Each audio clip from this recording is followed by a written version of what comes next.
Good morning. आज हम लोग डिस्कस करेंगे linear differential equation of second order. पिछले लेक्चर में हम लोग ऑर्थोगोनल ट्रांजैक्शन पर क्लास किए थे और उससे भी पहले जो आया था फर्स्ट ऑर्डर और फर्स्ट डिग्री का डिफरेंशियल इक्वेशन के सॉल्यूशन में एक सॉल्व किए थे हम लोग लीनियर डिफरेंशियल इक्वेशन। और यही है लीनियर डिफरेंशियल इक्वेशन, लेकिन यहाँ पर क्या है ऑफ सेकेंड ऑर्डर। पिछले सेक्शन में हम लोग क्या किए थे, फर्स्ट ऑर्डर पर डिस्कस किए थे। ये लेक्चर नंबर 11 के लिए हम लोग डिस्कस करेंगे।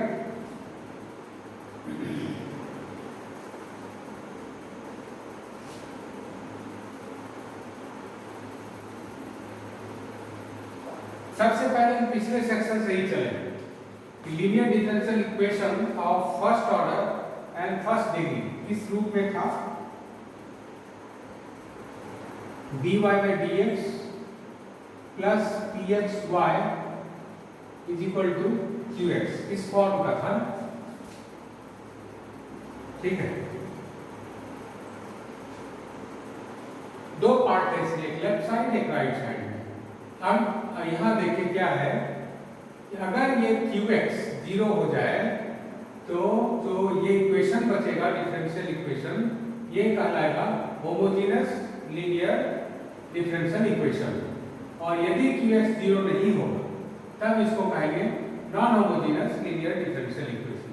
ठीक है, तो सेकेंड ऑर्डर पर आने के पहले यहां हम लोग डिस्कस करें। देखें यहां से रिजल्ट क्या मिलता है। नहीं तो ये क्या कहलाएगा, इट इज कॉल्ड, क्या कहलाएगा,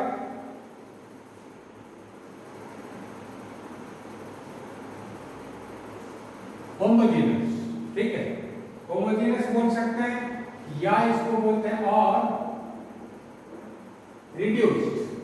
ठीक है, differential equation reduced equation if qx is equal to 0। ठीक है, and a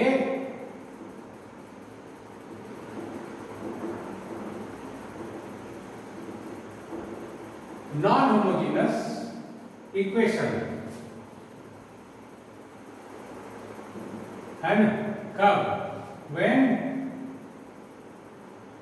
qx is not equal to 0। ये बहुत इंपॉर्टेंट है, इसको आप समझने का कोशिश कीजिए। इसको पहले आप लिख लीजिए कि first order linear differential equation it is whenever it is called homogeneous or reduced differential equation if qx is equal to 0 and a non homogeneous equation or differential equation if qx is not equal to 0। यहाँ तक पहले clear आपको होना चाहिए। ठीक है, अब क्या करें हम, यहां एक सब्स्टिट्यूशन लेते हैं। नाउ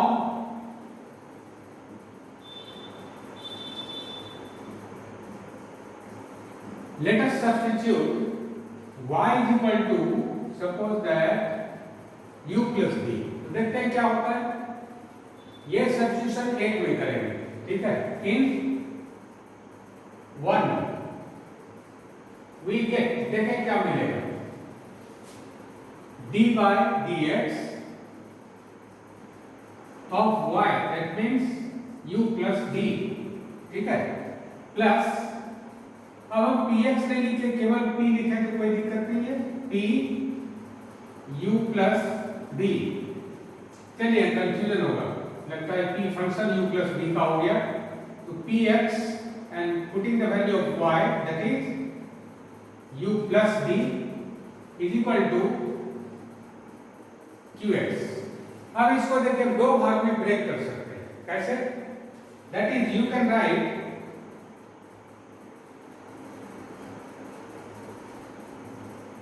ठीक है, ऐसे लिखे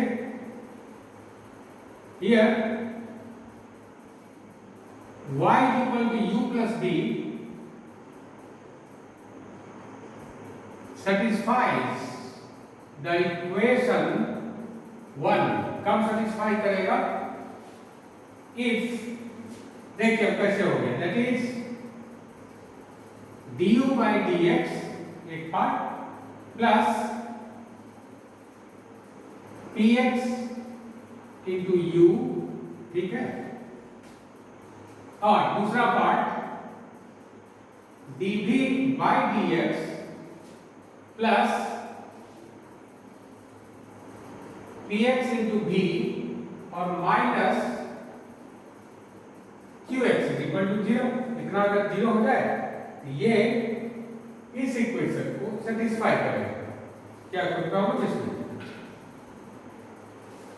ठीक है, अब देखते हैं अगर ये 0 हो जाए, क्योंकि ये इसका प्रोडक्ट 0 है, इसका मतलब हो गया one part this is equal to 0 and this is equal to 0। ये अगर 0 होता है तब क्या मिलता है देख लेते हैं।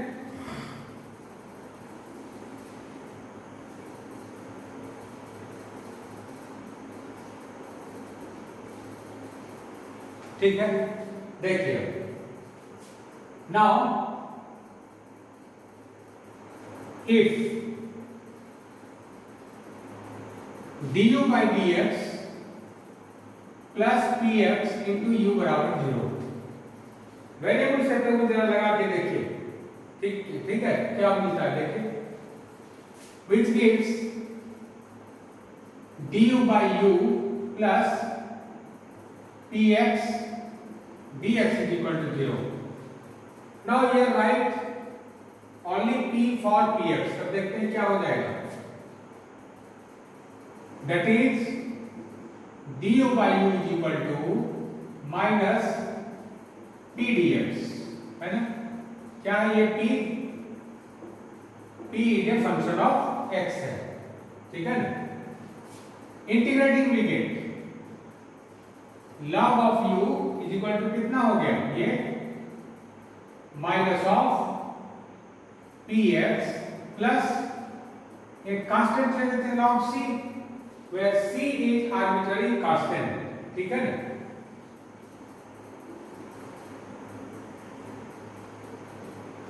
देखिए क्या मिलेगा, which gives u is equal to c into e to the power minus px, ठीक है, क्या कोई दिक्कत? ओ p dx है ना, p is a function of x, तो इंटीग्रेशन होगा p x dx, है ना, no p dx होंगे, p dx plus log c minus integration p dx, ऐसा होगा। इसको हम मान लेते हैं नंबर 2, ठीक है, फिर से इसको लिख लीजिए, देखिए क्या मिल गया, which gives u is equal to c into e to the power integration minus p dx, ये मिल गया, इसको हम कर लेते हैं नंबर 2, एंड इफ ये पार्ट जब 0 हो जाएगा, that is dv by dx plus px into v is equal to qx। तो ये आप देख रहे हैं कि ये लीनियर इक्वेशन है, और इसका सॉल्यूशन कैसे होता था,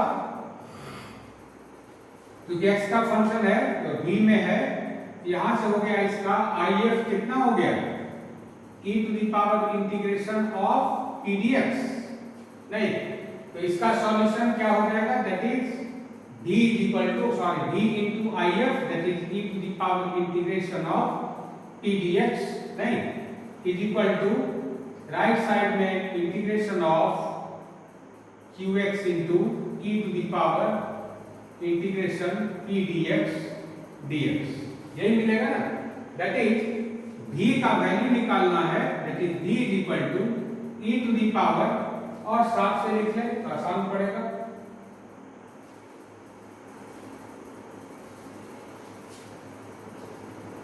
v is equal to right side में कैसे लिखेंगे, e to the power minus integration p dx, ठीक है ना, and integration qx, only q लिख सकते हैं, और right qx e to the power integration p p dx dx, ये मिल गया। ये हम कर लेते हैं नंबर 3। अब जरा गौर से देखिए, 2 नंबर और 3 नंबर जो u और v जो अलग अलग है part, y equal to u plus v, तो लिखे थे हम, क्या लिखे थे, y equal to u plus v, ये लिखे थे। तो u के कारण हमको ये मिला और v बराबर इतना मिल गया। u सॉल्यूशन किसका हो गया, होमोजेनस पार्ट का, और ये किसका सॉल्यूशन है, नॉन होमोजेनस पार्ट का। होमोजेनस पार्ट में एक आर्बिट्ररी कांस्टेंट आ गया, जबकि नॉन होमोजेनस में नो आर्बिट्ररी कांस्टेंट। इसका क्या मतलब हो गया, और ये जो सॉल्यूशन होता है इसको बोलते हैं हम लोग कंप्लीमेंट्री फंक्शन CF, और इसको बोलते हैं particular integral, that is PI। So the solution is y equal to u plus v, दोनों को जोड़ देंगे, यही सॉल्यूशन मिलेगा। देखिए क्या हो गया,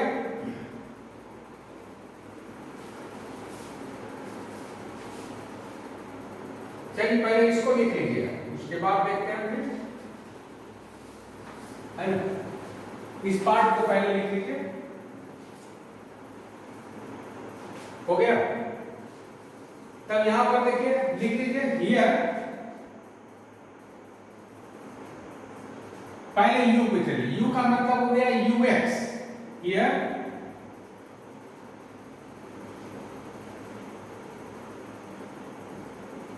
द फंक्शन ux, ठीक है ना, ux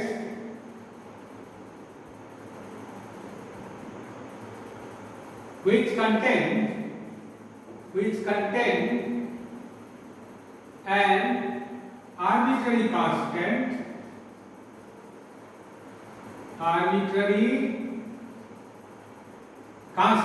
ठीक है ना, is called, arbitrary constant नाम दे दीजिए c, is called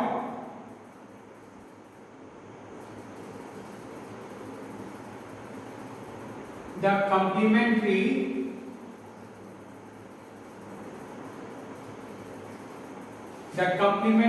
फंक्शन, है ना, शॉर्ट में लिखेंगे CF, ठीक है। एंड जो बच गया दूसरा, यानी कि Bx, ये एंड Dx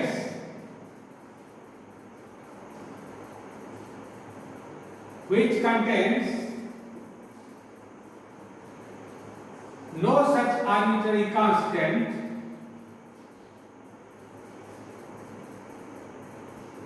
है ना, no such arbitrary constant, is called particular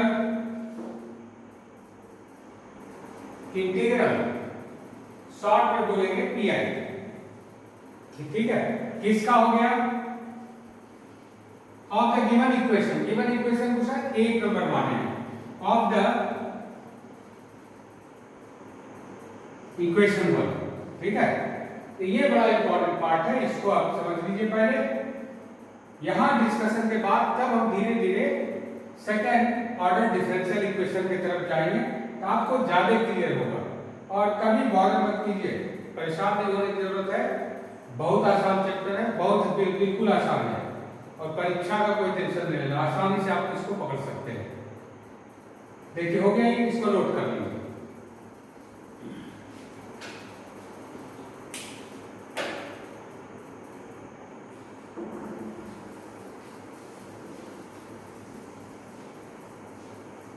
अब चलते हैं एक एग्जाम्पल लेके, फॉर एग्जाम्पल, ठीक है।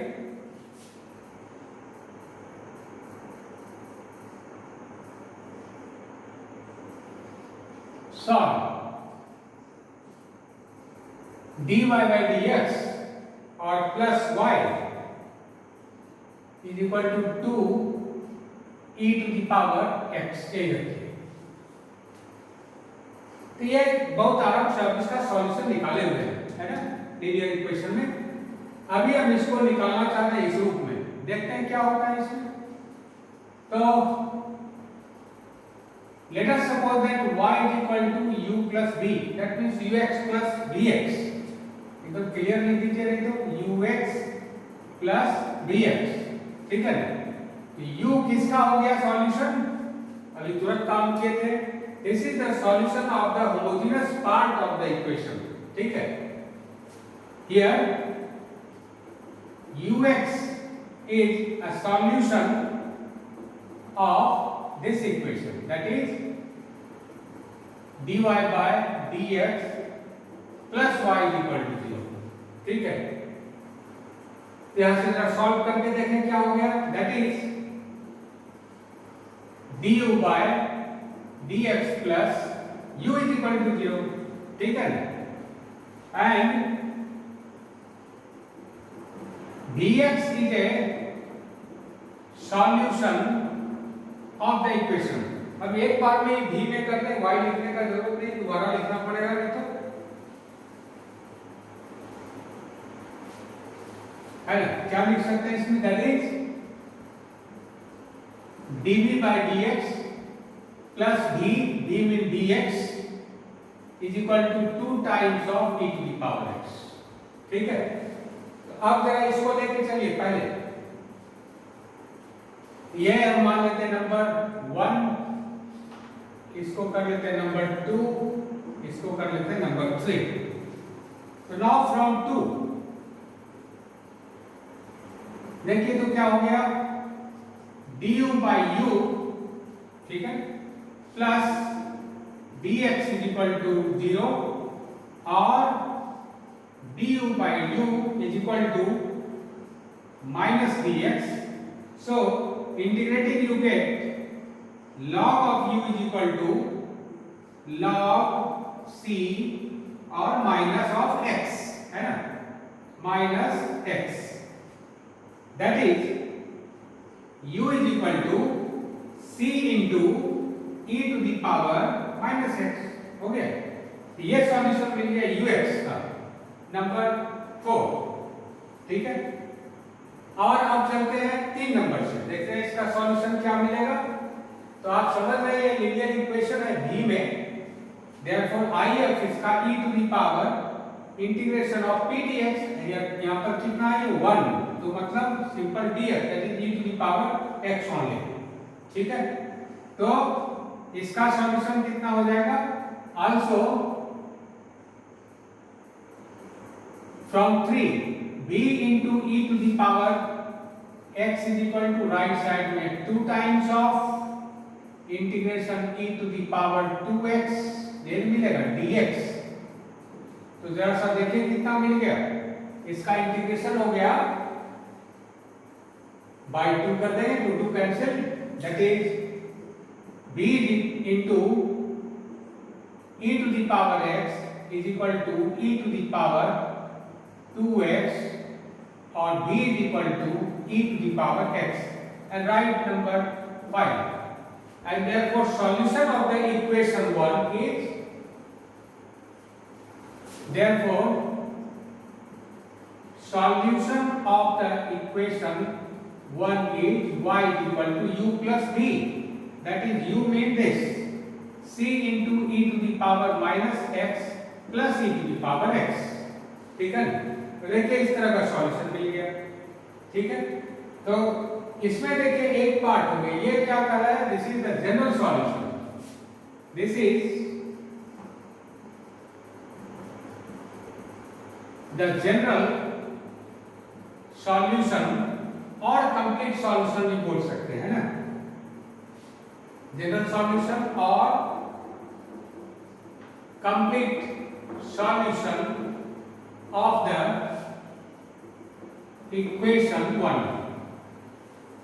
एक नंबर इक्वेशन जो ऊपर लिए थे हम लोग, जो गिवन इक्वेशन था dy by dx plus y is equal to क्या लिए थे 2 into e to the power x, उसका ये सॉल्यूशन हो गया जनरल सॉल्यूशन।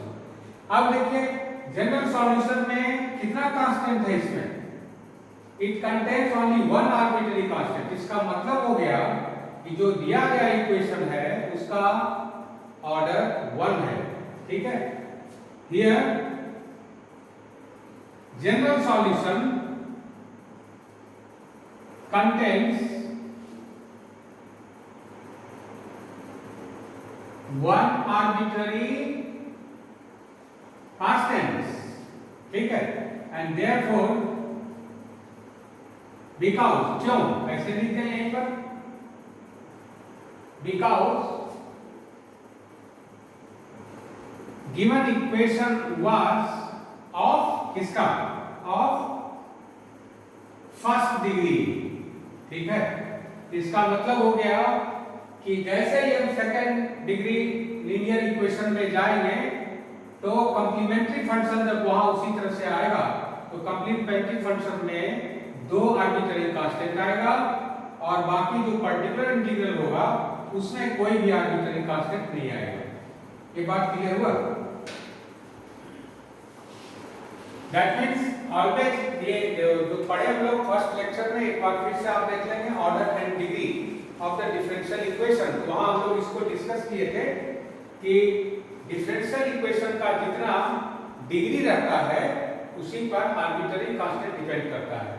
तो ये ऑब्वियस हो गया कि चूंकि सॉल्यूशन ये किसका है, first degree linear equation, therefore it contains only one arbitrary constant and this denotes the particular integral and sum of complementary function and particular integral, it gives the general solution. It is very important. ठीक है, एक part और लेके चले तब थोड़ा सा clear होगा। अब हम लेके चलते हैं, इससे आगे बढ़ाते हैं लीनियर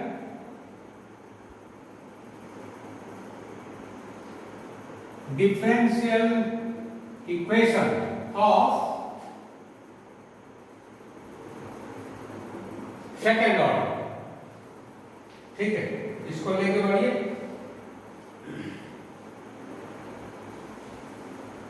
इसका जनरल फॉर्म कैसा होगा इसको लेके चले।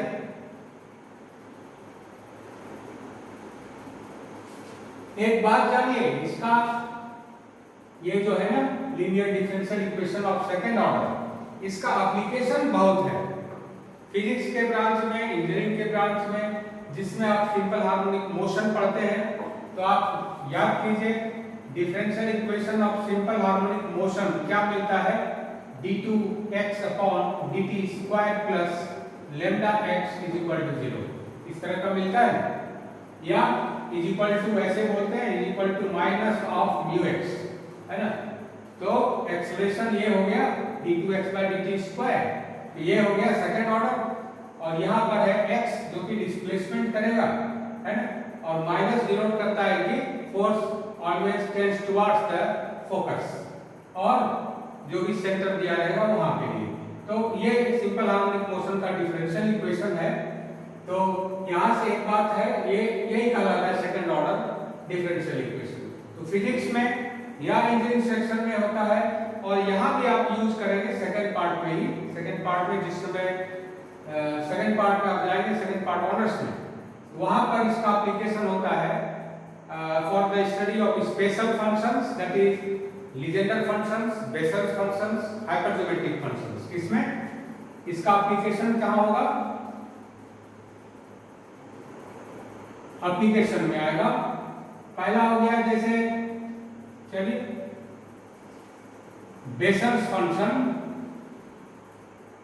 ठीक है। दूसरा है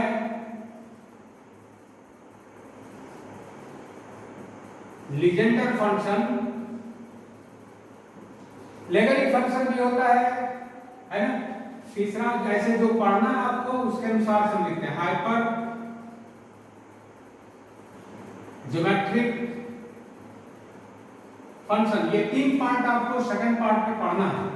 इसके अलावे है बहुत सा फंक्शंस, स्पेशल फंक्शंस में लेगरिक फंक्शंस है, डेल्टा डिराक फंक्शन है, बहुत तरह का फंक्शंस है। तो ये सारे जगह ये लीनियर डिफरेंशियल इक्वेशन का एप्लीकेशन होता है। एलिप्टिक फंक्शन है वहां पर भी, हालांकि थोड़ा सा नेचर वहां चेंज हो जाता है डिफरेंशियल इक्वेशन का, लेकिन वहां भी सेकंड ऑर्डर डिफरेंशियल इक्वेशन का एप्लीकेशन आएगा, ठीक है। तो इसको फर्दर हम लेंगे, जहां पर एप्लीकेशन होगा वहां पढ़ेंगे। फिर इसका भी हम डिस्कस करते हैं जनरल फॉर्म पहले। The general form is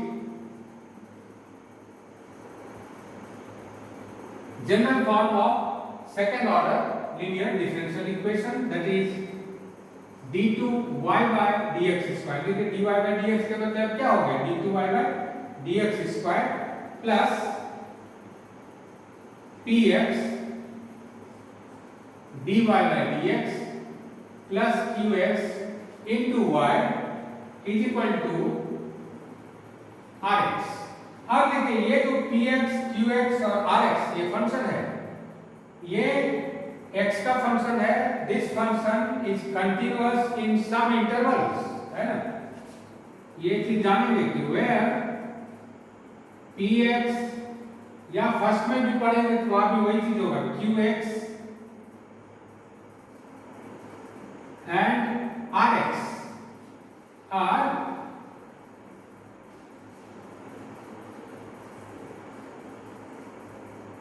continuous functions in some interval, suppose that I। एक और बड़ा अच्छा एक फंक्शंस आता है स्टर्म लॉवेली इक्वेशंस का, जो इस समय हम लोग करते हैं, जिधर से कि बाद बाकी हम लोग स्पेक्ट्रम को डिस्कस कर सकते हैं सेकंड पार्ट में। बहुत इंपॉर्टेंट प्रॉब्लम है उसमें इसका लीनियर डिफरेंशियल इक्वेशन का, और इसी से मैट्रिक्स इक्वेशन भी फॉर्म होता है ना। स्टर्म लॉवेली है ना डिफरेंशियल इक्वेशन, इसका स्टडी बहुत इंपॉर्टेंट है ना, for the spectral theory specially.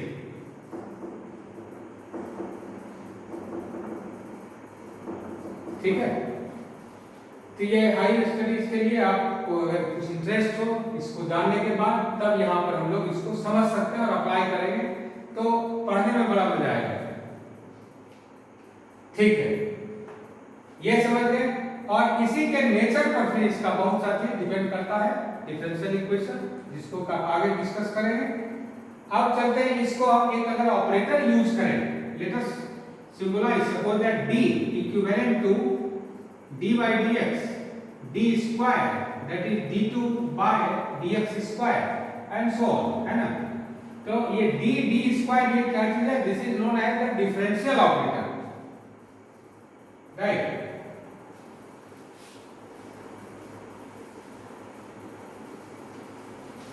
d को क्या जानेंगे, हियर d इज कॉल्ड,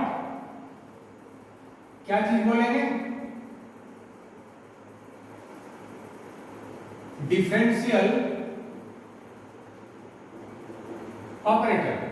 ठीक है, तो डिफरेंशियल देखिए जैसे ही ऑपरेटर आता है, हालांकि जैसे जैसे आप मैथमेटिक्स को पढ़ेंगे तो इसका कलर ही खुलते चलेगा और बहुत मजा आएगा। ये डिफरेंशियल ऑपरेटर का यूज हो गया यहाँ पर। ऑपरेटर थ्योरी की अलग किताब है, फिर उसका अपना एक प्रॉपर्टीज और अंदाज अलग है उसका। हालांकि कुछ प्रॉपर्टीज है, सिंपल प्रॉपर्टी जिसका समझ में, प्रॉपर्टीज ऑफ डिफरेंशियल ऑपरेटर। पहला है ये लीनियरिटी प्रॉपर्टी को सेटिस्फाई करता है ना। जैसे d is a linear operator, इसका यूज क्योंकि आपको करना है इसलिए इसको हम समझ में क्या काम करेगा। That is for the two functions y1x and y2x, d of c1 right y1x plus c2 y2x, where c1 and c2 are constants, where y1x and y2x these are two functions of x, then you can write c1 and d of y1x and c2 d of y2x, है ना। एक हो गया, ये linear operator होता है। दूसरा होता है कि satisfy the index law, number second में।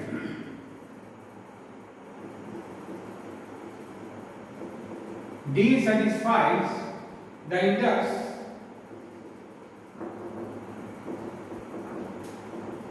law, that is you can write d square, it means d into d, right, and d cube it means d into d into d, ठीक है।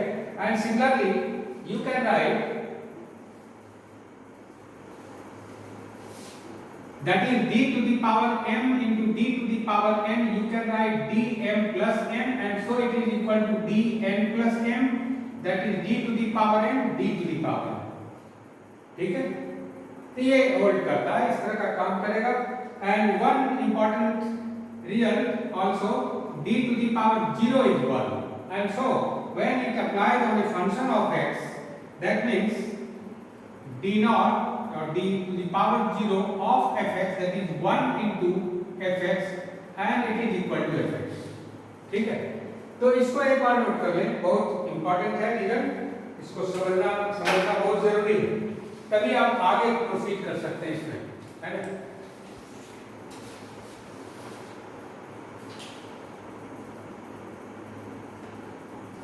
ठीक है, अब देखते हैं नेक्स्ट. ठीक है, नेक्स्ट में लेते हैं. मेरा इक्वेशन क्या था? Second order linear differential equation, that is d2 by dx square plus px dy by dx plus qx into y is equal to rx. यही था ना एक नंबर इक्वेशन. आप समझे, अभी जो हम लोग शुरू में इनिशियली हम लोग क्या किए थे, linear equation of first order को डिस्कस करके तब आगे बढ़े. वहां पर क्या किए थे, there will be two parts, one part homogeneous and another part is non-homogeneous. When Rx, and it depends on Rx, when Rx is 0, then it is homogeneous differential equation, and when Rx is not 0, then it is non-homogeneous differential equation. ठीक है, तो यहाँ पर हम एक short में लिख लें थोड़ा सा, तो आसान पड़ेगा.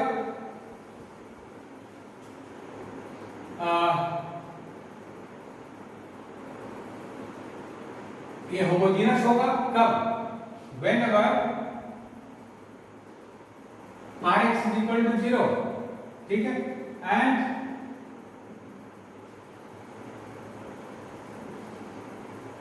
Non homogeneous. होमोजेनस बोलने का मतलब हो गया second order linear homogeneous, sorry second order homogeneous linear differential equation, है ना. और ये हो गया सेकेंड ऑर्डर क्या, non homogeneous linear differential equation. कब होगा ये? Whenever Rx is not equal to 0. ठीक है ना. तो प्रीवियसली जिस तरह से हम लोग डिस्कस किए थे for the two solution, if y is equal to u and v are two solutions, तो u plus v भी एक सॉल्यूशन होगा, उसको हम बाद में प्रूफ करेंगे एज थ्योरम भी.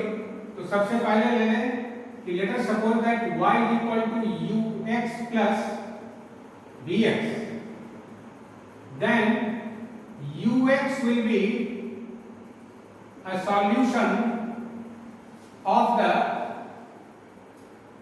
equation. किस इक्वेशन का सॉल्यूशन होगा? Obviously it is a solution of d2u by dx square plus px into du by dx plus, ठीक है, qx into u is equal to 0, है ना. ये हो गया number 2. and dx will be a solution of the equation. किसका होगा? that is d2v by dx square plus px and dv by dx plus qx into v, right, is equal to qx, right. Number 3. कोई problem है इसमें? ठीक है.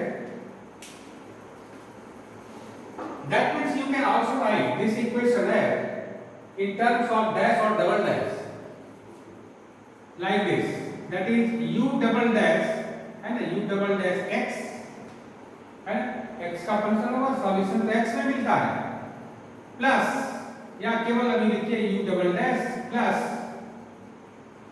px u dash x plus qx into u is equal to 0। ये equation कैसे लिख सकते हैं?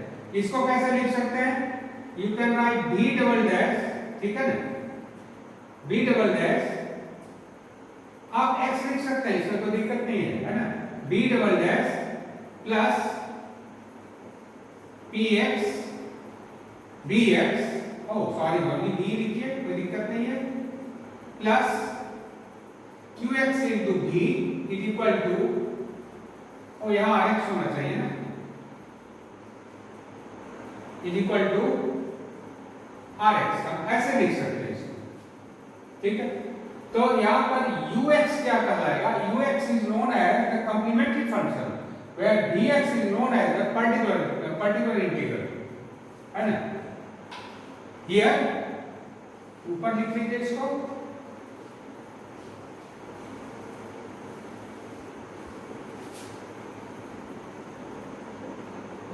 ux is called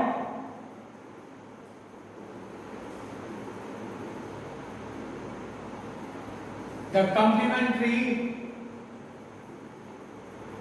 function, short में लिखेंगे CF, ठीक है, and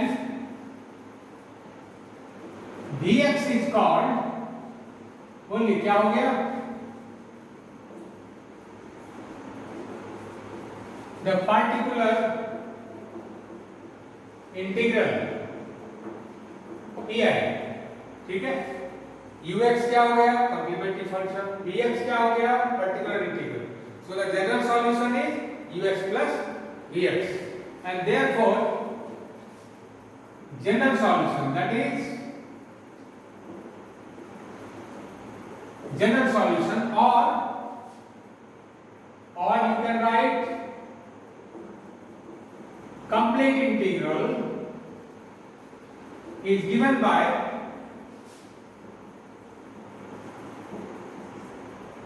y is equal to ux plus bx, ठीक है। तो ये बहुत इंपॉर्टेंट है, ठीक है। तो इस पर हम लोग करेंगे एग्जांपल, और अभी बार बार एक चीज मन में आता होगा कि why you write ux plus bx is also a solution of the differential equation। तो इस पर हम लोग बना के देख सकते हैं एक थ्योरम के रूप में, है ना। एक चीज समझेंगे इसमें, ये दोनों कंडीशन अलग अलग है। dx हमेशा काउंट यहां पर जो कर रहे हैं हम लोग पर्टिकुलर इंटीग्रल, और ये है कॉम्प्लीमेंट्री फंक्शन। तो ऐसा नहीं होगा कि ux और bx अगर दो सॉल्यूशन है किसका, लीनियर इक्वेशन 1 का, तो ux प्लस bx इसका सॉल्यूशन होगा, नो, कभी नहीं होगा, बल्कि होमोजेनस केस में केवल ऐसा होता है। तो फॉर एग्जांपल जैसे में थ्योरम को हम डेवलप करें,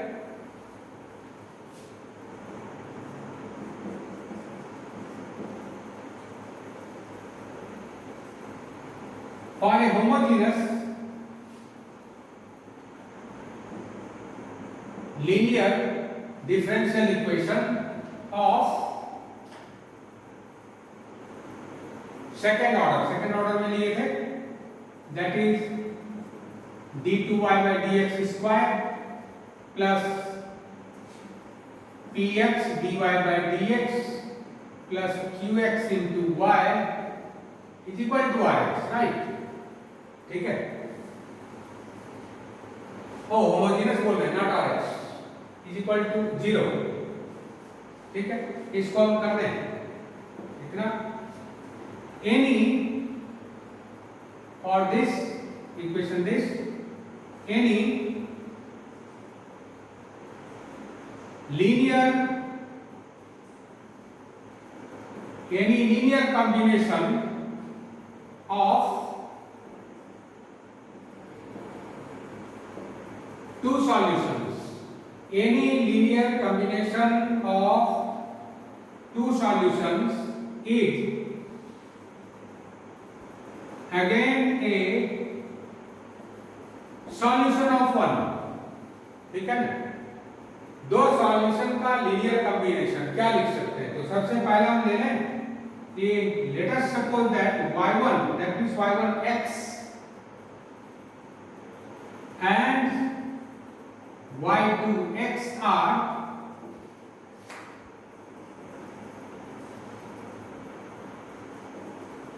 solutions of one, right, two solutions of one.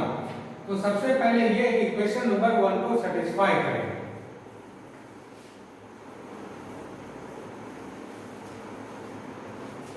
Therefore, d2y1 by y1 mean y1x upon dx square plus px, ठीक है, केवल y1 लिखिए, कंफ्यूजन होगा, dy by dx dy1 by dx plus qx y1 is equal to 0, ठीक है, and d2y2 by dx square plus px dy2 by dx plus qx y2 is equal to 0, ये मिलेगा। Now let us take a linear combination of y1 and y2.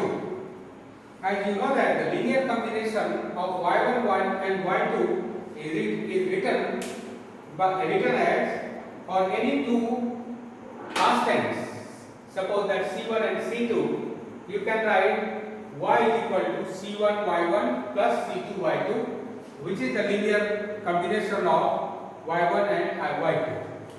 That means let the linear combination, that means let us suppose that y is equal to c1 y1 x plus c2 y2 x, ठीक है, then now put this, the value of y in equation number 1, and therefore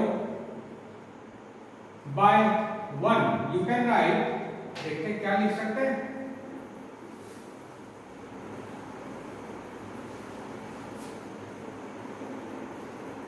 d2 y1 plus y2 upon dx square plus px d of y1 plus y2 by dx plus qx, है ना, into y1 plus y2 is equal to 0.